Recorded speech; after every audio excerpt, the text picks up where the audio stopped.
ఎందుకు నేను ప్రాణాలు తెగిస్తానని సిద్ధపడుతున్నానంటే నా దోర్నాల మండలం అభివృద్ధి చెందుతుందని, నా ఎర్రగొండపాలెం నియోజకవర్గం అభివృద్ధి చెందుతుందని. ఈరోజు నేను ఎమ్మెల్యే గారి కోసం ఎంతవరకైనా, ఆయన కోసం ప్రాణాలైనా త్వజించడానికి ఈరోజు నేను సిద్ధపడుతున్నా. నువ్వు సిద్ధపడు. అది నాకున్న చరిష్మా. నీకున్న చరిష్మా ఏందో నువ్వు చెక్ చేసుకో, చూసుకొని మాట్లాడండి.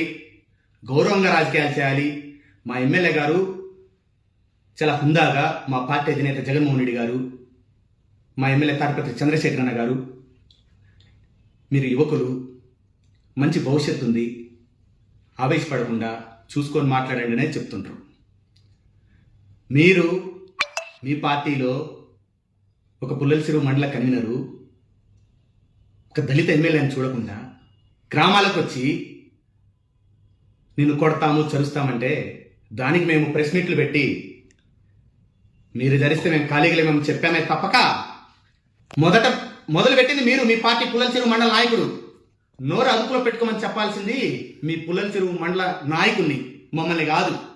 మమ్మల్ని ఏదో నోరు అదుపులో పెట్టుకోమని మాట్లాడుతున్నారు. మొట్టమొదట మా ఎమ్మెల్యే గారి గురించి దిగజారి మాట్లాడింది మీ పుల్లల చెరువు మండల కన్వీనర్. మీరు దయచేసి మీ పుల్లల చెరువు మండల అధ్యక్షుడికి చెప్పండి. ఆయన ఒక ప్రజాప్రతినిధి, ఒక ఎమ్మెల్యే, చాలా గౌరవంగా మాట్లాడాలని చెప్పండి. అంతేగాని మా ఎమ్మెల్యే గారిని విమర్శిస్తే ఎవడిక్కడ ఖాళీగా కూర్చోడు. దయచేసి అందరం హుందాగా రాజకీయాలు చేద్దాం.